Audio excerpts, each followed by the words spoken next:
the link.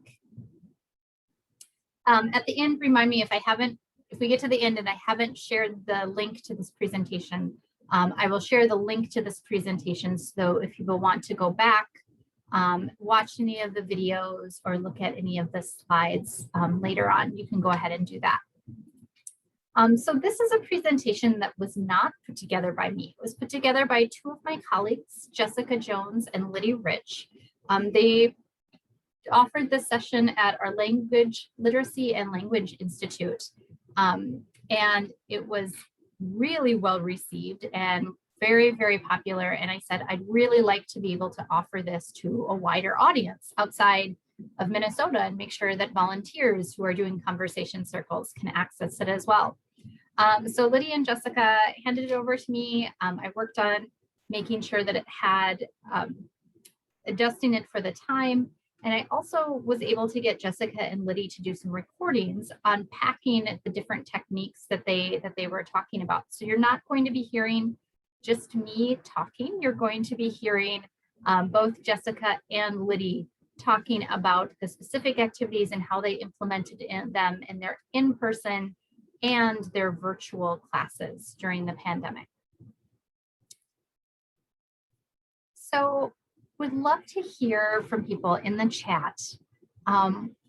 What about this workshop was interesting to you?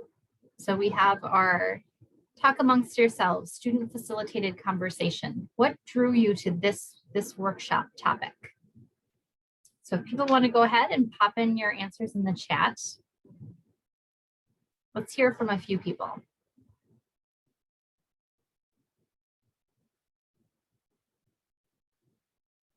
Seeing oracy as an explicit topic. What else?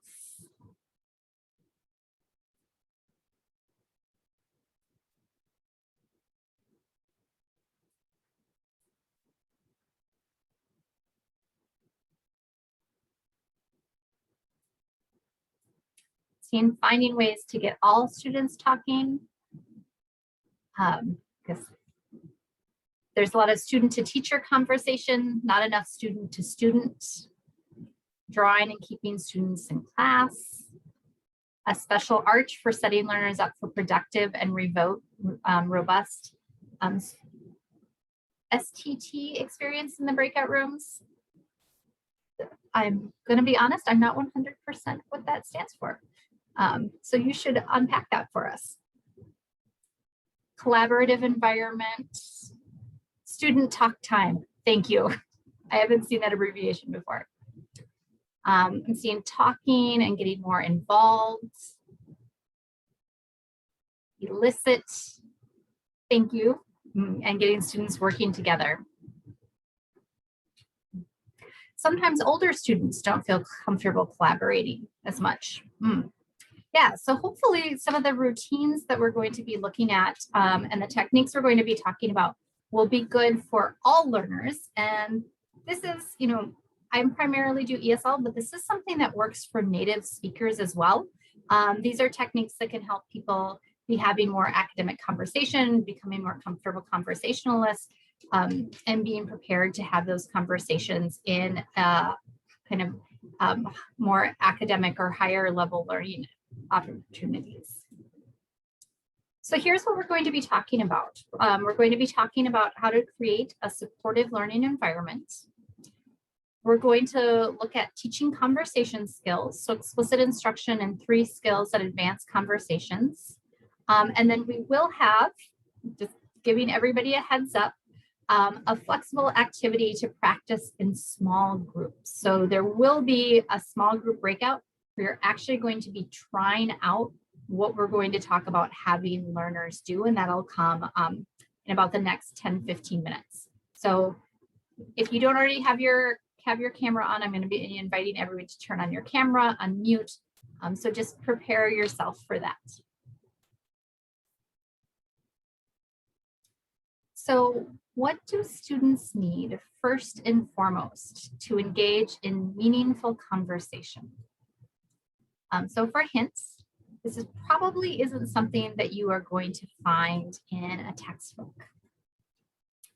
So we're going to hear from Jessica Jones, talking about what she finds that learners need to be able to engage in meaningful classroom discussions.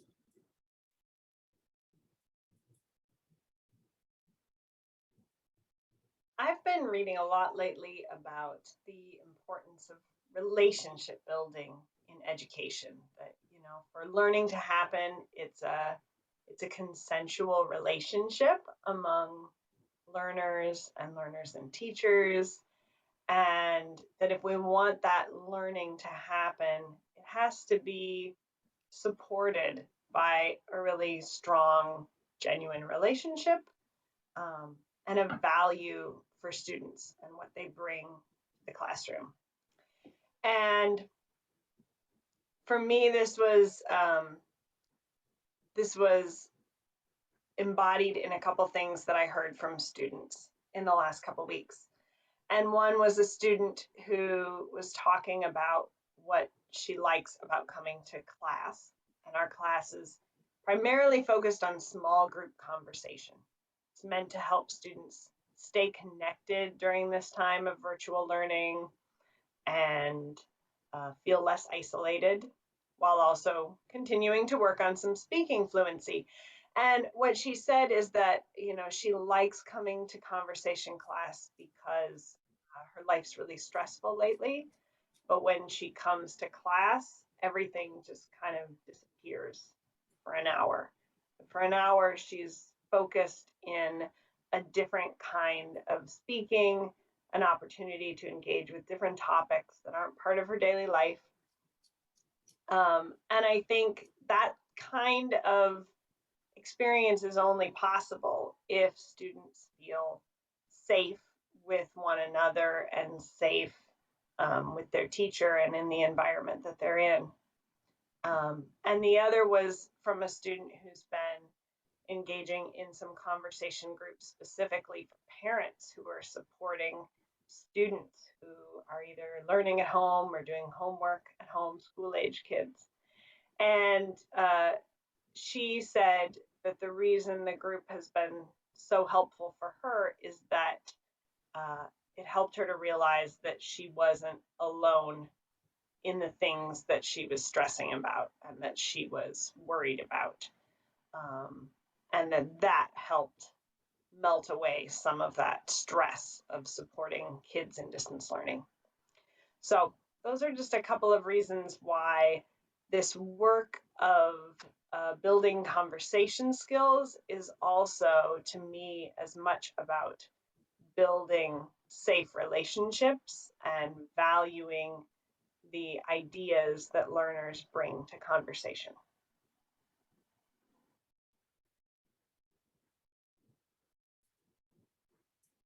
So to summarize what Jessica said, students need to feel safe, valued, and connected with one another.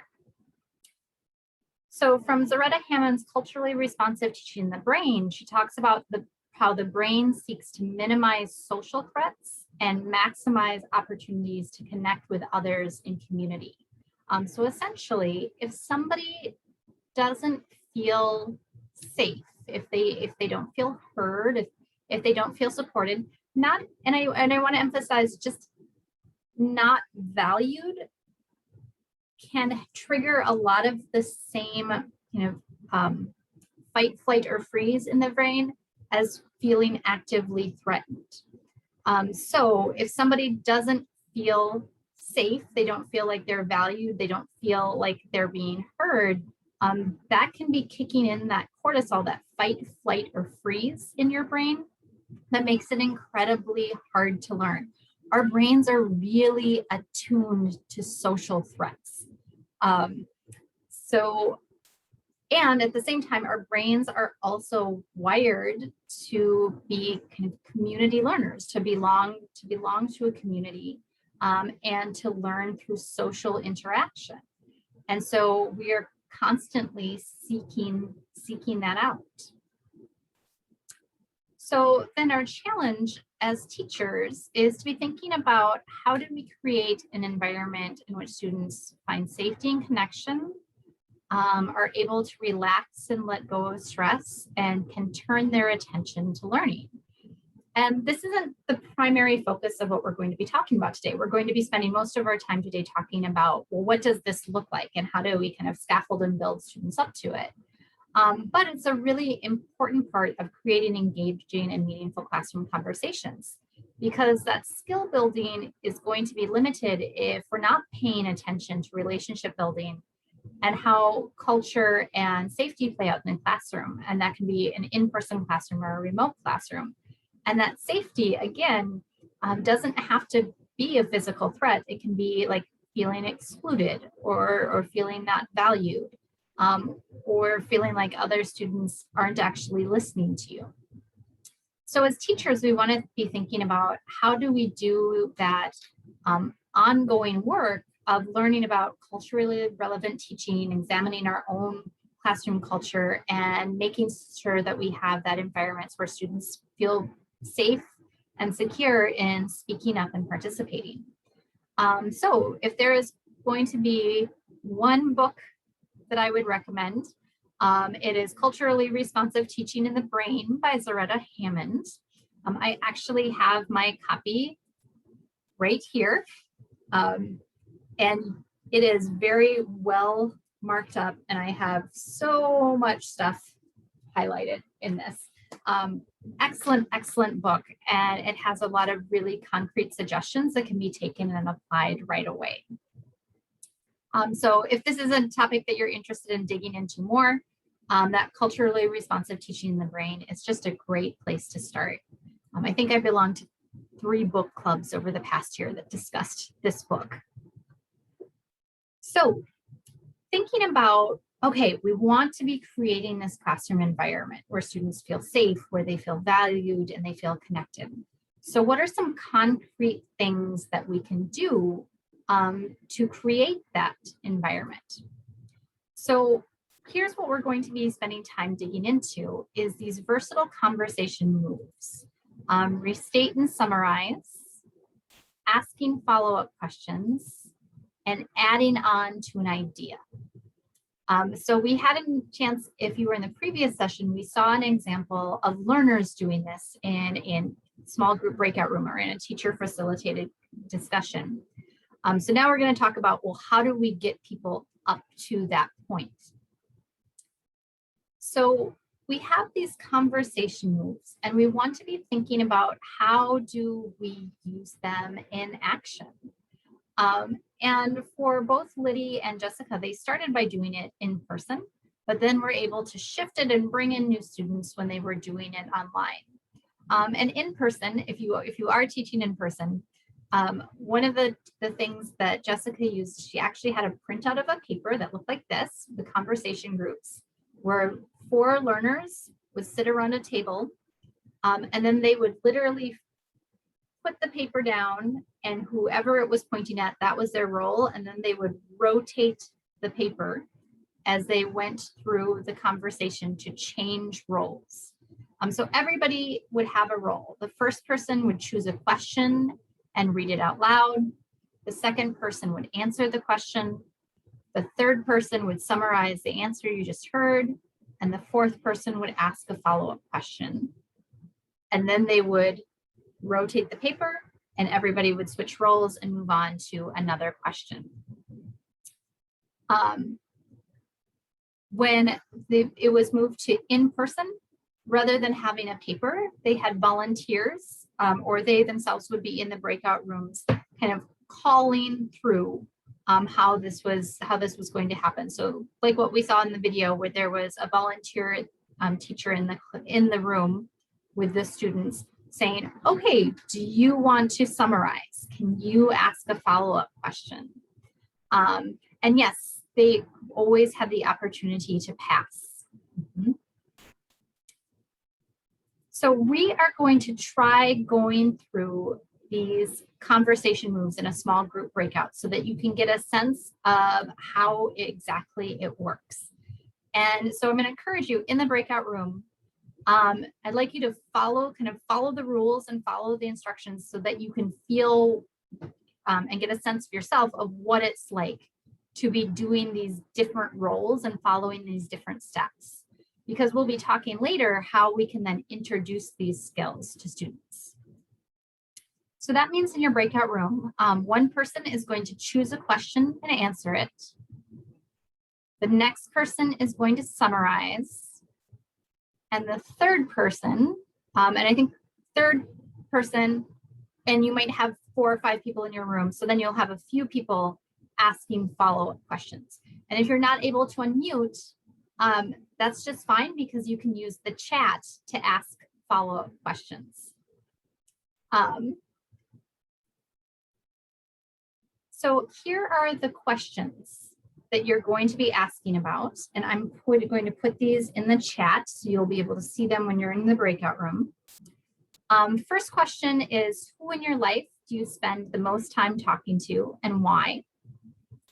And what skills do people learn in school besides reading and writing? How do they use these skills outside of the classroom?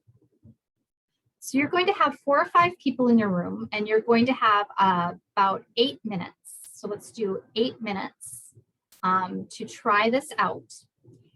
And it can be a little challenging when you're doing the negotiating, okay, who's going to do what? So I'm going to have you do it in alphabetical order. So when you look at the participants, the person whose name is first is going to choose the question and answer. The person whose name is second is going to summarize. Then the other participants will ask follow-up questions. When you're done, move on to the next person. The next person, second person, is going to choose the question and answer.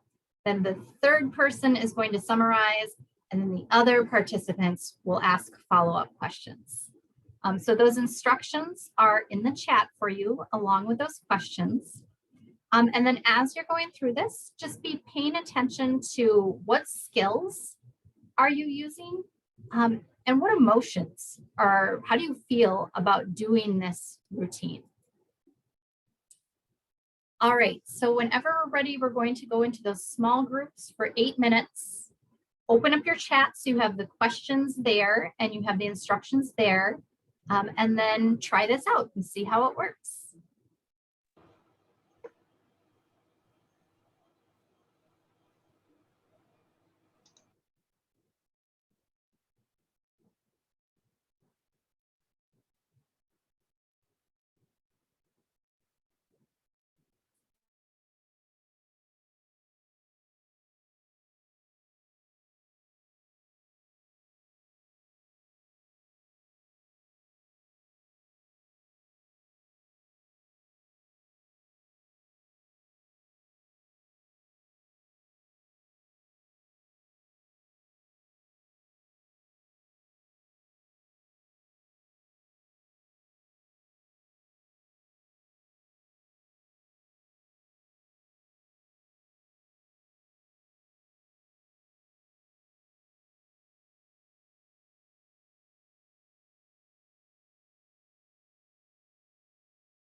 Welcome back, everybody.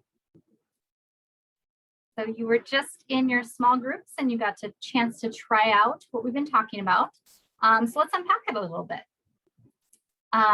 So we can do this in the chat, or you can go ahead and feel free to unmute. But first off, let's kind of break this into two parts.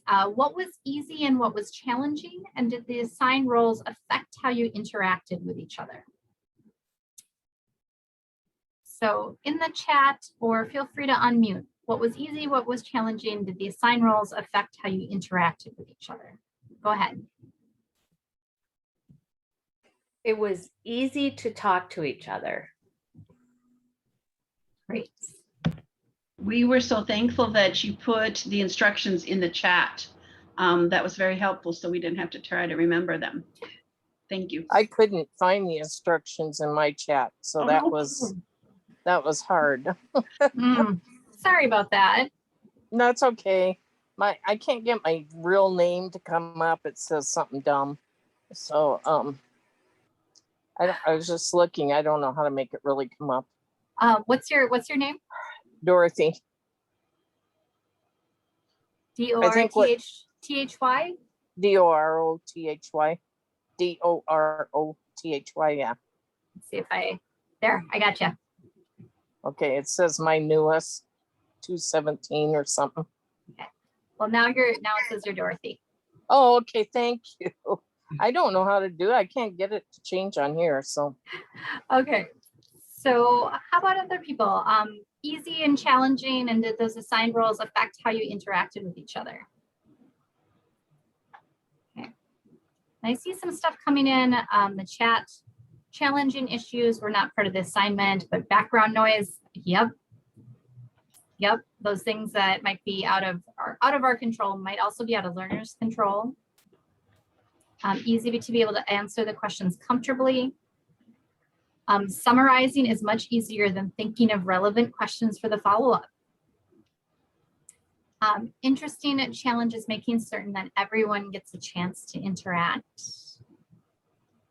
I'm seeing helpful to have the roles because we didn't have to negotiate those roles. So having that laid out in advance. And I've done this training before, and I've just started doing the alphabetical order thing, because before people would come back and be like, we spent the first 3 minutes figuring out who was going to do what.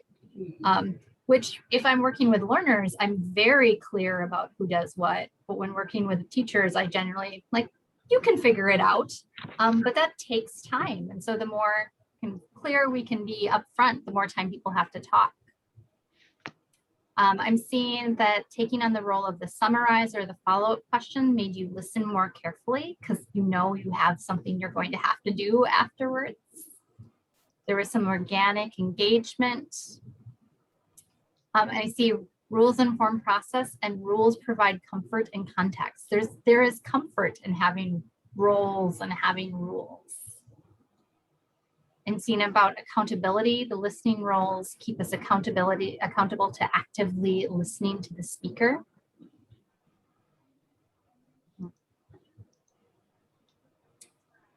Okay, and then I'm seeing you had a little delay. It sounds like one group had a delay happening. Anything else around those assigned roles, or easy or challenging?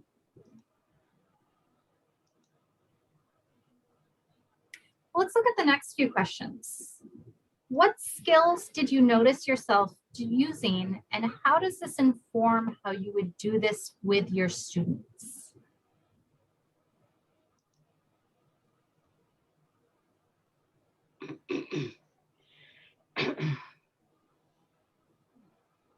So feel free to put in the chat or go ahead and unmute.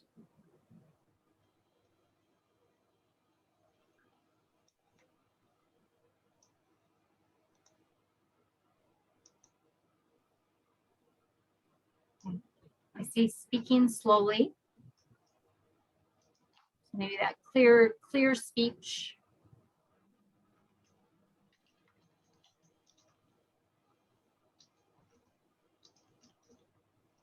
Listening skills. And above, some people had mentioned that active listening skills. See, 3 of us could speak to commonalities within our own community while one of our colleagues was from another town. Mhm. And so having those different roles assigned to people where even if you're not a part of the group, you're still going to be summarizing or asking follow-up questions or having people do that to you can help to make it a little bit more inclusive instead of 3 people kind of going off in one direction and leaving somebody else behind. I'm seeing listening and cognitive remembering, listening carefully, summarizing, taking quick notes on paper to ensure I repeated what connected for me. Incorporating this exercise into a math context. And teaching skills from the past. Yeah, communication is key and being very careful to let all have a voice is important. And then that practice repetition, just like anything, like we talked about in the session before, you're probably going to have to repeat things. You're going to have to make it part of a routine for people to get really comfortable. And that listening and reprocessing is a very important skill. And then when you're a follow-up person, you might not be listening as carefully. So making sure that people know that they're going to be kind of on the hook for that and expected to do that. Yeah, because you're trying to think of something good to ask them.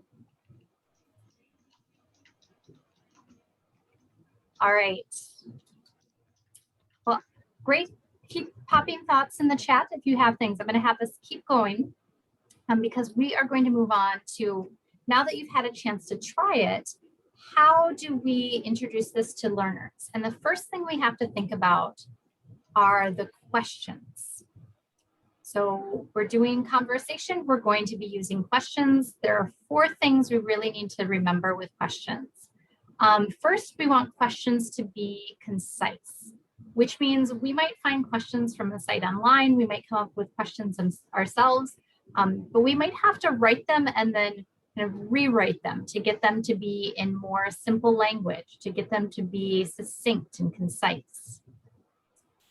We also want to make sure that our questions are easy to understand. This is going to be practice doing conversation. It's not a reading or vocabulary lesson. Learners are going to be working in small groups. So you might have vocabulary that they've learned previously, but they shouldn't be having to learn new vocabulary to participate. We want questions to be open-ended. So open-ended questions are going to encourage longer answers and can also allow students to choose what to share. And then we also want to make sure that questions are accessible to all. Will everyone have something to say about this? Or does the questions make assumptions? You know, if we're asking questions about your mother and father, we're making an assumption that everybody was raised by their parents. If we're asking questions about people's experiences in school, we're making some assumptions that everybody had formal schooling. So I'm going to pause for a moment. I'm going to let Jessica talk about how she crafts her questions for doing conversation groups and discussions.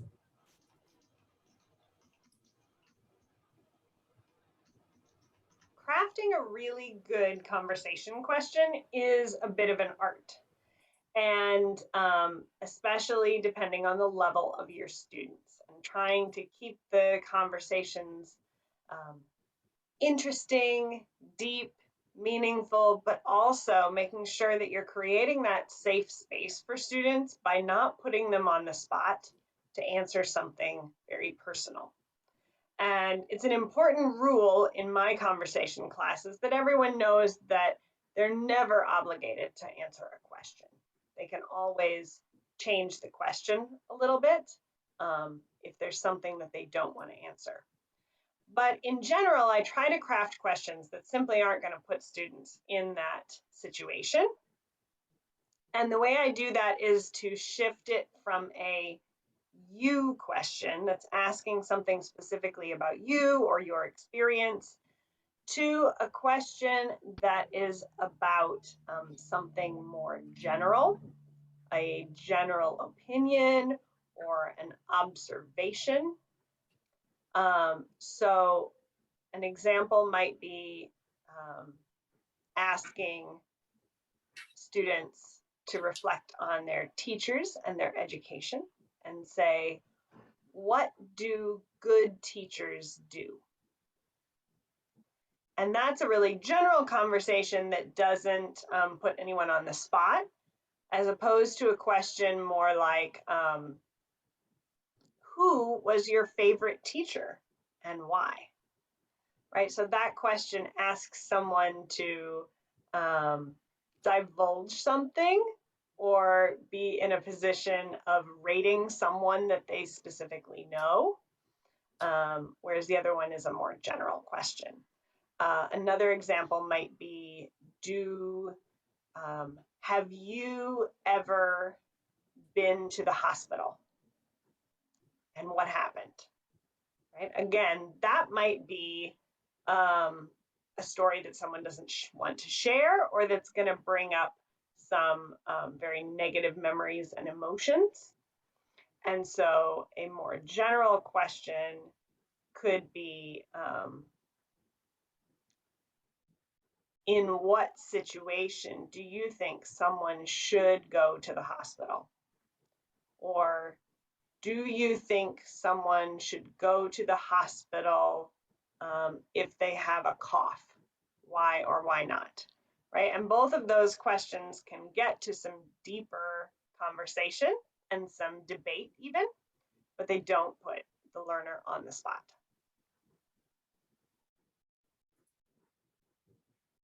So let's look at 3 examples of different questions and see which one we think is going to be the best question that follows those 4 rules, which was concise, easy to understand, open-ended, and accessible to all.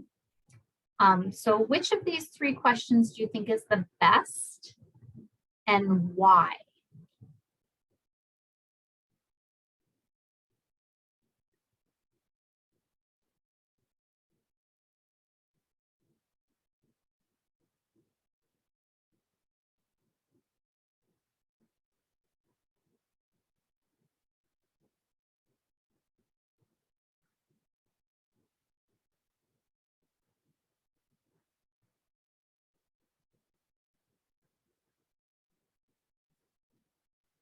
Okay.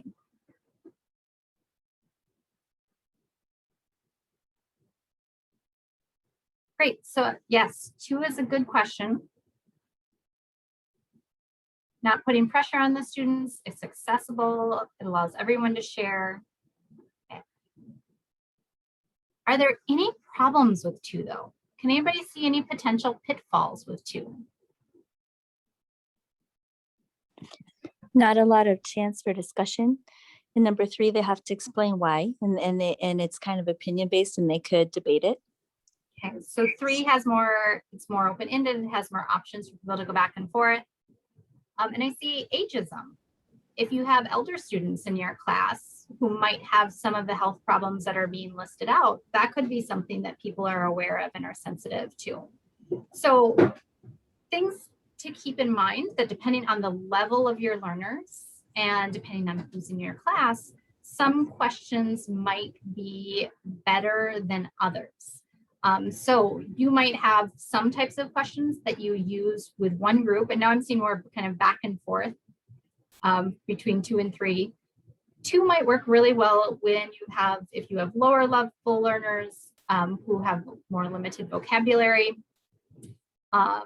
You might want to tweak it a little bit. Maybe instead of older adults, you could just say adults, or you could try to change it to adults who have, or people who have experienced. And then 3 might be better if you have students who have a little bit stronger vocabulary, who can explain that kind of why or because and unpack things a little bit more. So now that we have talked about questions, let's look at our virtual conversation moves. So we have restate or summarize, ask a follow-up question, and add on to an idea. And so now we're going to spend a little time talking about how do we unpack this for learners and make sure that learners feel comfortable doing this. So with restate and summarizing, this is a chance for learners to practice clarification strategy and phrases. And it's really, really important that you practice those before you get into the conversation. If you don't understand what somebody said, how do you politely ask them to pause or repeat or unpack that? And that should be practiced before you send learners off to talk amongst themselves. You can be building this restate or summarize even before you have people going into small groups and trying it. You can just build it into every whole class discussion to get people a chance to practice. What does this sound like? How do I do it? And then finally, and this I know for me personally is the hardest thing, that getting out of the way of learners and letting learners kind of take the reins and take the lead. So last time we're going to hear from Jessica talking about how she integrated the restating or summarizing into her class.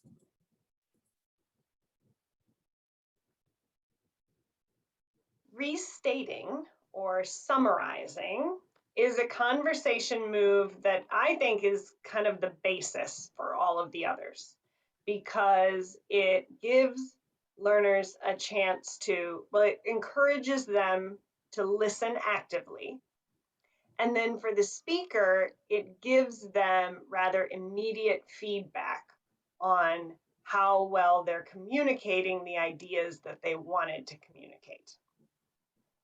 And this is also the skill that I think is most achievable for beginners. Or even if you teach a higher level class, this is the place where you want to start. And when I first started using this in my classroom, I would just use it during large group discussions. So anytime that I was calling on a student to answer something that wasn't scripted, I would immediately follow up by calling on someone else to repeat what that person just said. Or if it was a longer answer, to summarize what that person just said. And it's important when you first start doing this to put students on notice. Let them know that this is something you're going to do. And so it's going to be really important for them to listen carefully to everyone's answers. And what I noticed when I first started doing this was I hadn't realized how much I was paraphrasing what students said. So normally a student would answer, and then I would, acknowledge and praise their answer, and then I would paraphrase exactly what they said. And in doing so, what I had really done is given all the other students permission not really to listen to that person, because they knew that I was just going to repeat what they had said. And so starting in on the work of restating and rephrasing really forced me to be more aware of when I was jumping into the conversation and to step back a little bit and get out of the way and let students listen to and paraphrase each other. And then when they struggled to do that, to remind them and encourage them to use clarifying strategies. We would practice or make a list of all of our clarifying questions, things you could say like, could you repeat that? Or could you speak louder? I couldn't hear what you said. Or you used a word that I don't know. What is that word? And so in that way, the students started negotiating meaning with each other rather than relying on me to do all the meaning negotiation for them. All right, so we heard from Jessica and then some of those recommendations for starting out with the restating or summarizing, and definitely starting out doing it in the large group is a great way for learners to start to see, oh, this is what it sounds like. This is how I do this. I can hear other people doing it and think about how I would do it. And just like Jessica said, the putting people on notice, I might get called on. I need to make sure that I'm paying attention. So you're going to have much more active listening happening. So the next skill is the asking follow-up questions. So as somebody pointed out in the chat, sometimes that can be challenging because it can almost get in the way. You're trying to think of a really, really good question. And I would definitely encourage you when you're starting to do this, again, practice it as a whole group. It is harder than you think. Although when I've taught and my colleagues who have taught and done conversation, they're like, when people learn the word why and how that works, pretty much anything as a follow-up question, it's like the magic word. But you can do this having a whole class discussion. All right, we have this statement, we have this answer. Let's brainstorm together. Let's come up with some follow-up questions that start with those WH words. What, why, where, when, how many, how much, who. So let's say I have this statement. My husband drove to Iowa this afternoon. What are some follow-up questions you could ask that start with WH words? Why did he go? Who went with him? Where is he going to eat? Where did he go? Yep, where did he go? Where in Iowa did he go? What time or when did he leave? What is he doing there? How long did he drive? When will he return? Great. Why did he go? When will he be back? Good. Yeah, so you can practice this in class. You can use the chat. You can have people unmute. You can do it as a game, maybe where you're rolling a dice and 1 through 6 has a question word attached to it. Learners have to come up with a follow-up question that starts with that question word. But it's really important that people have a chance to practice generating those questions and start to kind of get some, when I'm talking about a person, here are some of those questions I can ask. When someone's talking about like a location or an idea, here are some of those questions I can ask. So asking follow-up questions, I would definitely recommend practice together, have people practice, because it is harder. It's harder than it seems like it would be. So the last skill is adding on to an idea. So where somebody shares something and then you follow it up with, I'd like to add on to what Laura said, or I'd like to say one more thing about this topic. I agree with Susan because, so being able to keep going and building off of an idea instead of everybody kind of speaking in separate silos. So when you are practicing adding on to an idea, just like the things before, practice makes perfect. And with this in particular, having sentence frames is really, really helpful because that means that the learners can concentrate on kind of the content of what they want to say without having to worry about the grammar of segueing into adding on to an idea. If you're in person, you might have these sentence frames up on the wall and you can actively refer to them. If you are talking in a small group or in a Zoom, in a Zoom room, you might have them on a PowerPoint slide, put them in the chat, but have a place where people can go and refer back to these sentence frames, types of sentence frames when they're working on adding on to an idea. All right, so we're going to hear from Liddy talking about adding on to an idea. And then we're going to practice an activity with adding on to idea, looking at a picture.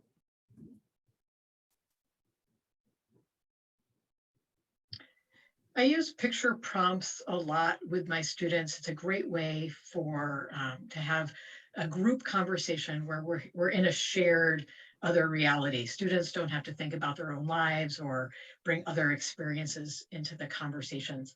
And it's a great way to also work on one or two of the conversation moves, the talk moves, not in an open-ended conversation. So one of the things when I'm working on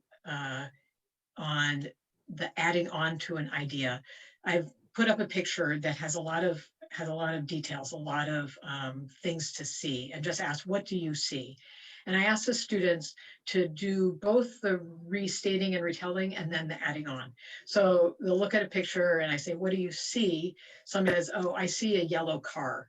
So then the next person has to say, my classmate sees a yellow car, and I'm going to add to that, I also see a big building, a tall building. And then the next person, I want to add on to what my classmates saw. They saw a yellow car, a big building, and there's a palm tree in the picture, something like that. And I do the add, just they only have to remember 3 unless they want to try and remember more. It's a lot of remembering, but the picture's there, so it's good practice. So it's the repeating and then adding on. And I try and give them the language, I want to add to what my classmates saw. Well, I've got one more thing that I noticed in the picture. So that's one of the add-on things with a picture. The other is pictures that tell more of a story. So the New York Times website has a great resource. It's called What's Going On in This Picture. There are photographs, and they've been doing them every week during the school year for a number of years. They're great pictures and they tell a story. It's not always obvious what's going on. So you have to really look at it and think, what are the clues? So in those, the questions are similar. I asked, what's going on in this picture and what do you see? And some of the responses are really still I see people are in a boat. I see people, it's a spring day, and I know it's a spring day. I ask, what do you see that makes you say that? They say, oh, well, the trees are green. It's like, okay, great. And then as soon as they start to tell a bit of a story, then I ask other students to add on to that. So what's going on in this picture? Oh, the people are, they're on a picnic. And so somebody said, well, I want to add to that. I'm going to add on to that, the idea of a picnic, and they add a little bit more. It's hard. Everybody doesn't get it, but it takes some time. But the way I know that it's working a little bit is that it leaks into other conversations we have in class. So yesterday, 2 days ago, we were talking about Rosa Parks and reading a text, and somebody answered a question, and somebody, raises their hand on Zoom and says, oh, can I add to what they said? And I thought, oh, it's working. It must be seeping in some way, that they're, little by little, this adding on to an idea, it's catching on. All right, so let's actually try this. So we have this picture, and I'm looking at some names. Can I have 3 people unmute? Can I get 3 volunteers to unmute? If you just unmute yourself, I will. Dorothy, Amy, I need 1 more.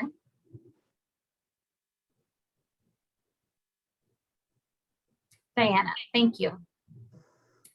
So Dorothy, Amy, and Diana. Let's see, Dorothy, what's going on in this picture? I'll have you start. What do you see in this picture? Health workers watching a parade. All right, so Amy, I'm going to have you repeat what you heard Dorothy say and then add on to it. She said she thinks it's health workers watching a parade. I noticed that they don't have cell phones, so I think this is an older picture. And Diana, can you summarize what Amy and Dorothy said and then add on to it? So Dorothy had suggested that this is health workers and they're watching a parade, and Amy is taking a look at the equipment that the health workers are holding in their hands, and that she's not seeing cell phones, so she's thinking this is an older picture. But I wanted to add on to this with all of the white coats. It made me think of maybe it's lab workers. If I try to narrow it down in the health community, maybe working in the lab, something that's sterile. Or factory workers, maybe, I thought afterwards, Yeah, it could be. because of the head things. Yeah, it could be lab or Yeah. either way. Wonder, that was the first time I've had anyone pick up. I haven't noticed the cameras. That was the first time I've had someone pick up on that. I think but one iPhone. I like the only one phone. There's like a white. Do you see like Is there's that a phone? I think that's a camera too, isn't it? I don't know. I Maybe thought not. an iPhone. I don't know. So thank you so much, the three of you. But you can see how that one person goes, the second person repeats and adds on, the third person repeats and adds on, and it builds upon itself. And then you can we got a debate started and we were able to start going back and forth. But like Liddy said, that picture, having something really concrete to start with the skill, something that you can see visually, kind of see and check off, is going to be a lot easier to start with, as opposed to starting with something that's more abstract, or starting with talking about something that's words. Pictures are a really good place to start with this. So, then the questions you're going to be asking yourself are, how would you introduce and teach these skills for your learners? We have the restate and summarize, the ask follow-up questions, and adding on to an idea. And I see there's a question from Kate. Out of curiosity, what's the real story behind the picture? I don't know, but I'm going to see if I can reverse image search it and find it out. And I will let people know, because now I'm really curious. So how would you introduce and teach these skills to your learners? Thinking about the learners at your level, how would you introduce? Would you be starting in a large group? Would you be modeling? Would you be asking volunteers to do breakout rooms? What are some of the thoughts that you have? And people can go ahead and unmute or pop ideas in the chat.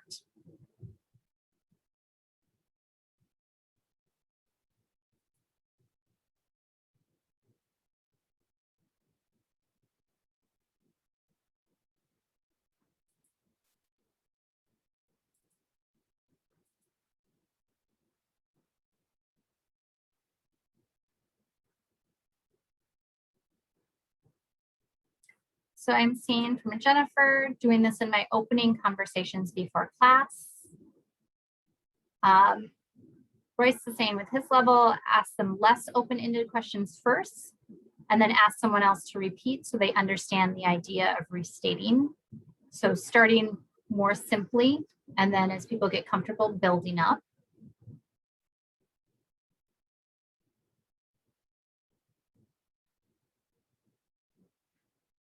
Is he still thinking about the picture?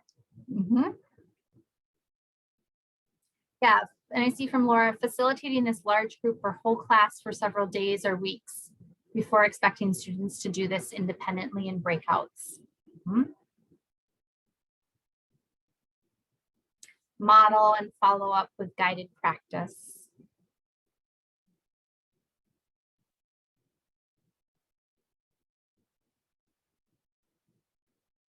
Anybody else? Anything that you want to share?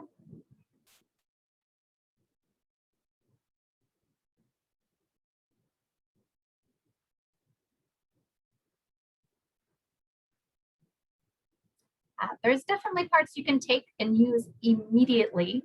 And then some things that you're going to have to spend some more time building up and making a part of their routine. And asking students to identify this in daily lives. Where would you need to use this skill?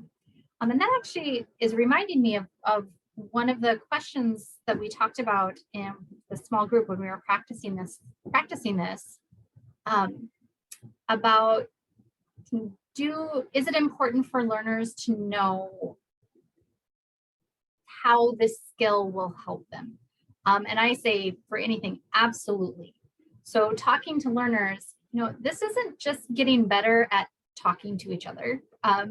This is actually going to make it easier for you to talk to your manager, to talk to your coworkers. It's going to help you be a stronger employee. It's going to make it easier for you to talk to and understand the doctor. your children's teachers, your landlord, your neighbors. And so having a discussion and getting some buy-in about conversation isn't just fun. It should be fun, but it's not just fun. Like, there are some very serious and very important skills that we're working on when we are doing these conversation groups, and when we are working on these skills that they are going to be able to use, not just in school, but everywhere in their lives. So do ask them where they would use these skills, give plenty of examples, kind of get that buy-in that this is a really important skill. Yeah, and also it's a really great short-term memory workout for students. So stretching and using that working memory. And like Jessica said, instead of waiting for the teacher to just repeat and summarize for them.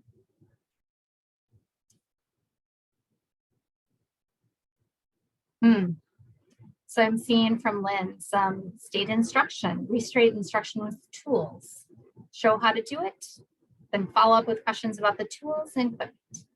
Then state how they could use the skill to make other things.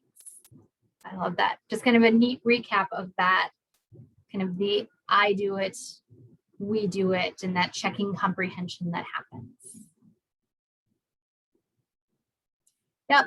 And this is going to be, it's like the videos have said, this can be really challenging. It's not going to be easy. So that's why it's important to do it multiple times and to do lots of support, do that whole group support before immediately sending people off into small groups, so that people feel comfortable being able to generate questions, understand what summarizing is, get it modeled to them a lot, and then sticking with it and being persistent and continuing to use it as part of a routine. So some other things to think about as you are making a plan, like some takeaway for, I want to introduce conversations, and particularly if you want to introduce conversations in breakout rooms. How are you going to group students? And when are you going to do it? Will it be first thing in class? Will it be a chance for them to unpack something that they've read?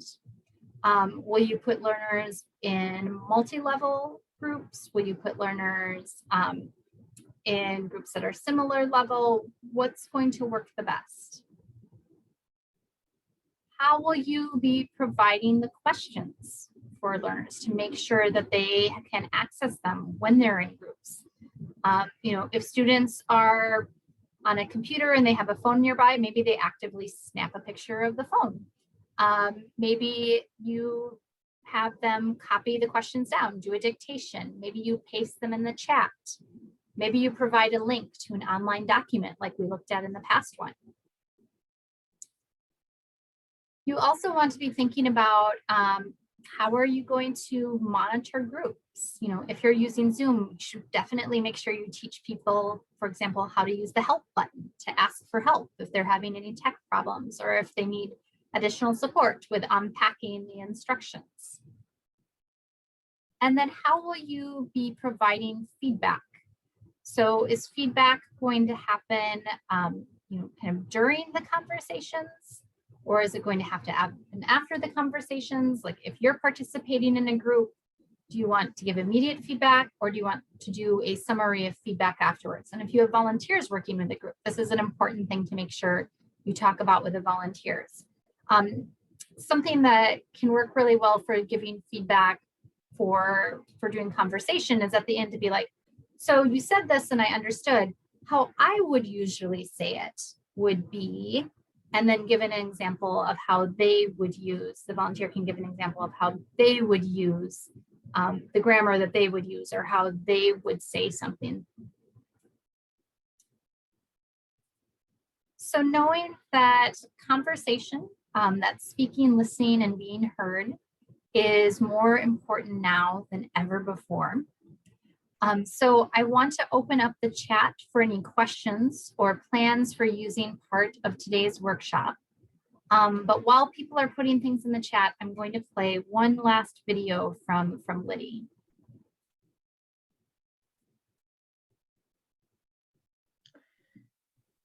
I strongly believe that so much of learning happens in relationship, and so much of relationship happens in conversation.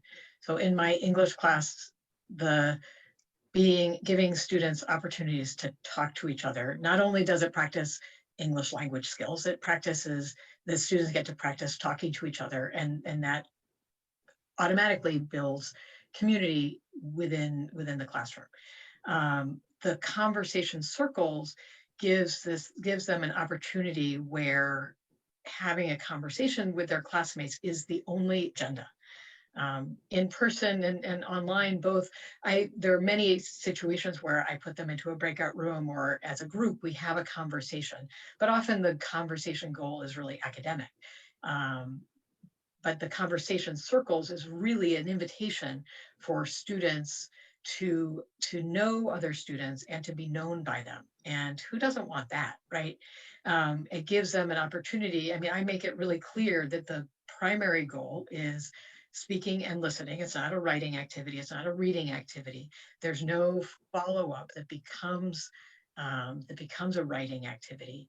And so it is this chance to just dive in and be in this relationship with each other.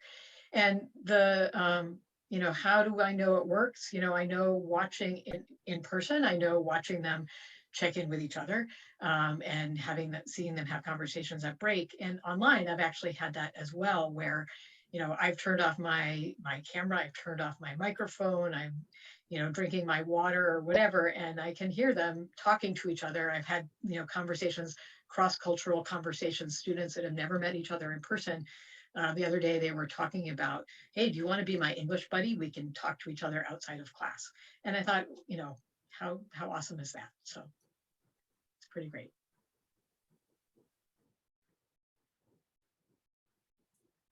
All right, so I see some people are putting things in the chat. So this is that kind of last final questions, or anything that you are going to take and try out in your class. So I'm seeing from Jennifer that students talk to each other about what their days and what they've been doing, and exchange phone numbers and try to teach each other their languages. From Brenda, making a list of questions about subjects they'd like to talk about that are related to the lesson we're working on. Yeah, and from Stephanie, the critical thinking skills that are part of conversation are important. And the level of listening and reflection are equally as important. And it's that listening can be very tricky to teach. How do you teach somebody to listen? But having people have jobs to do during a conversation, explicit jobs to do, is a really good way for people to start to develop some really intentional, active listening skills. Anything else that any other questions or reflections, things that people would like to share about what they're going to use?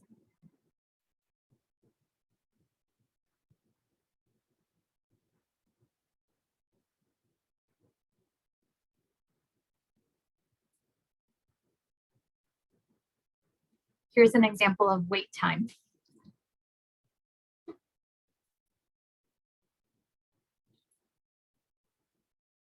See, use and teach follow-up questions, and the participation, getting everyone involved.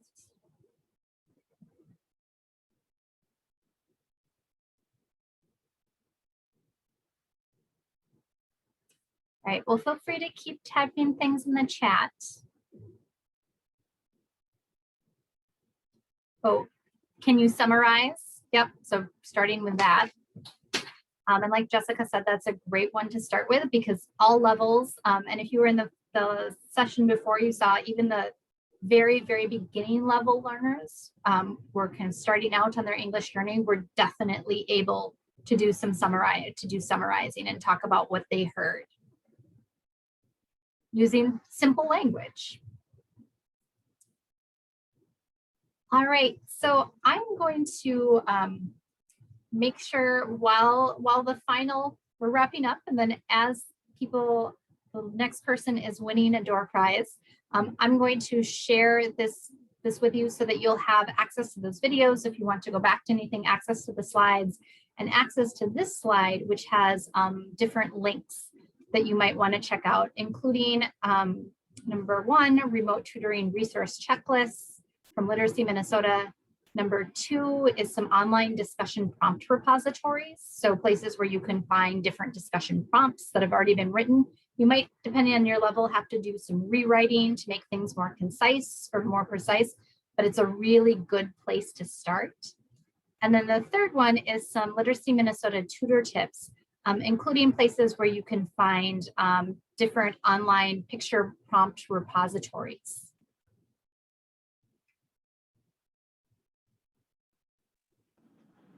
Great. Okay, I'm going to stop sharing my screen so that I can actually share the link with everybody in the chat. While you do that, Andrea, just let me say on behalf of everyone here and on behalf of South Dakota Professional Development, thank you so much for the time you've spent with us today. I know your sessions are always a highlight for our English language instructors and others. And I always learn so much from you, and I know everyone feels the same way. So thank you so much. And again, I get the happiest job of the day. Rhoda Highfield, are you here?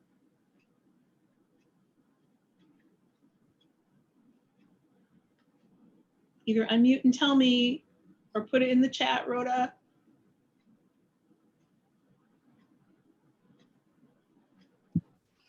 Yes, I'm here. Rhoda, you're the winner. Woohoo, I don't have to watch any more sessions because I won the first day. I hope that's not what you do. Oh, no, no. I know you better Thank than that. you. You are welcome. Congratulations. Thank everybody else for your participation too. And I just want to remind you all, the awards ceremony will start online at 4:15. You can find the link to that session on the Summer Summit webpage. So please remember to join us for that. I know it's going to be great.